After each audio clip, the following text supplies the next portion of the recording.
Latin was once the language of power, culture, and religion across Europe. It was spoken in the halls of emperors, carved into laws, and sung in churches.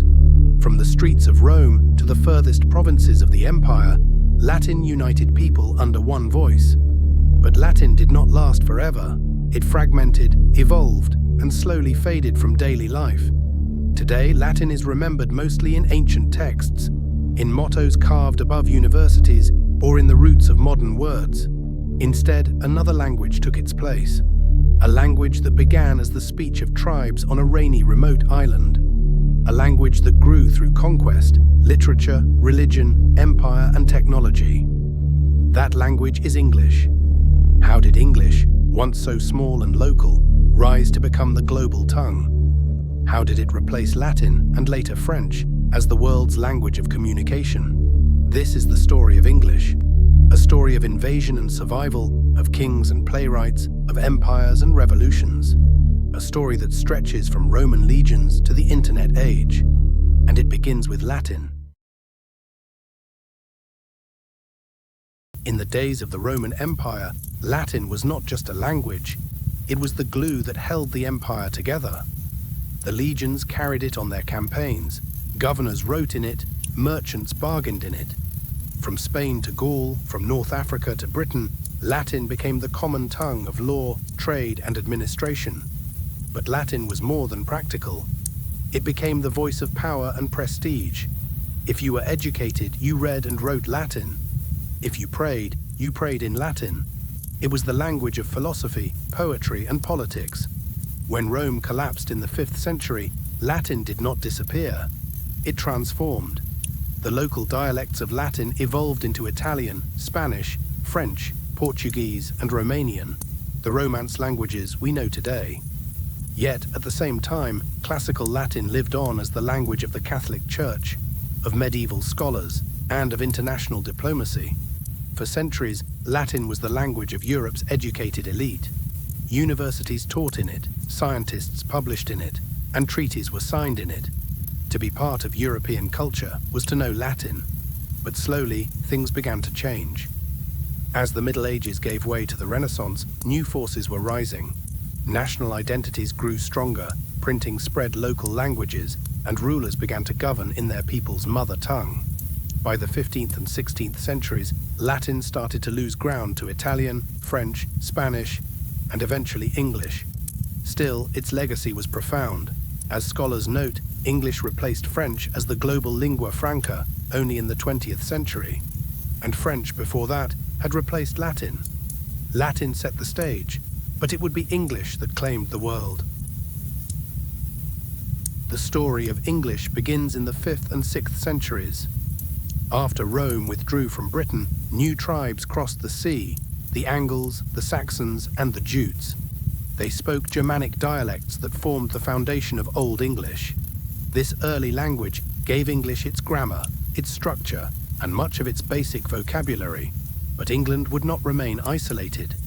In the 9th century, the Vikings arrived. They invaded, settled, and brought with them Old Norse. The two languages mixed, especially in the north, in an area known as the Danelaw. Thousands of Norse words became part of English, words we still use every day, like sky, leg, window, and they. Then, in 1066, came one of the greatest turning points in English history, the Norman conquest. The Normans spoke French, but their French was already infused with Latin. For centuries, French became the language of England's ruling class, the language of government, of law, of the courts. Meanwhile, Latin remained the language of the church and scholarship, and so English was pushed down to the language of commoners. But English did not die. Instead, it absorbed. It took in thousands of French and Latin words, often creating pairs that survive today. Freedom and liberty, kingly and royal, begin and commence. The grammar stayed Germanic, but the vocabulary became a hybrid, a unique mix unlike anything else in Europe. By the end of the Middle Ages, English had transformed. It was no longer just the rough speech of tribes. It had become a language ready to rise. By the 14th century, English was reclaiming its place. Writers like Geoffrey Chaucer chose English over French or Latin. proving that it could carry poetry and art. In 1549, Archbishop Thomas Cranmer introduced the Book of Common Prayer, replacing Latin in church services with English. For the first time, ordinary people could pray and worship in their own tongue. Then came the Golden Age. In the late 16th and early 17th centuries, English exploded into creativity. William Shakespeare used more than 20,000 words and invented over 1,700 new ones. His plays introduced expressions that people still quote today. Through Shakespeare, English became a language of drama, emotion, and imagination. In 1611, another milestone arrived, the King James Bible. This translation spread English into millions of homes, shaping the rhythm and style of the language. Britannica describes it as one of the greatest literary achievements of its time.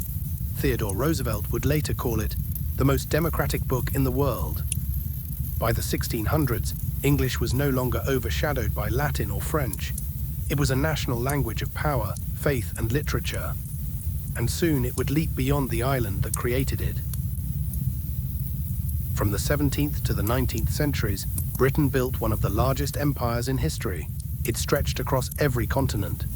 North America, the Caribbean, Africa, India, Australia, and beyond. Everywhere the empire went, English followed. It became the language of administration, of education, of trade. In colonies, it was the language of authority, but also a tool of opportunity. To learn English was to gain access to power. By the 19th century, hundreds of millions of people spoke or studied English. Maps of the empire often showed vast regions colored in pink, a symbol of Britain's reach. And as one scholar put it, the world had moved from the British Empire to the Empire of English. Even after independence, many former colonies kept English as an official language, from India to Nigeria to Australia. The empire left scars, but also a linguistic legacy that shaped the modern world. By the dawn of the 20th century, English was already a global language, but its greatest expansion was still to come. In the 20th century, global power shifted. The British Empire declined, but the United States rose. And with America's rise came the rise of English. After World War II, the United States became the world's leading economic, political, and military power. International organizations used English. Science was published in English. Business was conducted in English. By the mid-20th century, English was the most studied second language in the world. But it was not just politics or economics. Culture carried English even further. Hollywood films reached every corner of the globe. Jazz, rock and roll, and pop music conquered the airwaves. Later, television and the internet made English the language of entertainment and technology. Today, English is the language of aviation, of global diplomacy, of computer code. More people speak English as a second language than as a first. It is no longer just the language of Britain or America. It is the world's language. Of course, English was not the first to reach across borders. French ruled diplomacy from the 17th to the 19th centuries. It was the language of kings, of treaties, of international courts. Spanish spread through the vast empire of Spain, across Latin America and the Philippines. Today, it is one of the most spoken languages in the world. Arabic became the unifying voice of the Islamic world, carrying science and philosophy across centuries. It remains the liturgical language for nearly 2 billion Muslims. Chinese and Russian also carry enormous weight. But none of these languages reached the same level of global dominance as English. English spread not just through empires, but through culture, media, science, and technology. It became the language of connection in an interconnected world. Latin once united Europe. It was the language of Caesar, of Augustine, of countless scholars whose ideas still shape us today. But Latin did not survive as a spoken tongue. It broke apart, leaving behind new languages: Italian, French, Spanish, Portuguese, Romanian. Languages of beauty, but limited to their own regions. None of them ever achieved what English has today. Because English is not just a language, it is a mirror of history. It carries within it the traces of tribes, of conquerors, of poets and preachers. When we speak English, we use Norse words, Norman words, Latin words. Every sentence is a living museum of history. And yet, English is not frozen. It keeps evolving. The English of Shakespeare is not the English of today, just as the English of today will not be the English of tomorrow. New words enter every year, born from technology, from music, from youth culture. English is constantly renewing itself, which is one reason it survives so well. Today, English is spoken in boardrooms and classrooms, in airports and on film sets, in operating rooms and on computer screens. It is the language of international law, of scientific discovery, of the internet that connects billions of people every second. It is the language in which astronauts communicate from space. It is the language of diplomacy in times of peace, and often in times of war. But perhaps most importantly, English has become a language that belongs to no single nation. The majority of English speakers today are not from Britain or America. They are from India, Nigeria, the Philippines, Germany, Brazil, China. For them, English is not a native inheritance, but a shared tool, a bridge across cultures. In that sense, English has achieved what Latin once did. It has become a lingua franca. But unlike Latin, which was tied to the fate of Rome, English has become truly global. It is not the possession of one empire or one church. It is the possession of the world. And yet, history reminds us that no language stays on top forever. Latin fell, French declined.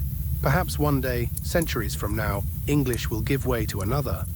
Maybe Chinese, maybe Spanish, maybe a language we cannot yet imagine. Or maybe, as technology advances, we will move beyond national languages altogether into a new age of instant translation where no single tongue dominates. But until that day comes, English remains the closest thing humanity has to a common voice. It is the language of science and diplomacy, of art and technology, of dreams and negotiations. It is a language that unites strangers across oceans, that allows ideas to travel further and faster than ever before. From the Roman Forum, to the printing presses of the Renaissance, to the colonies of the British Empire, to the silver screens of Hollywood, to the digital networks of the 21st century.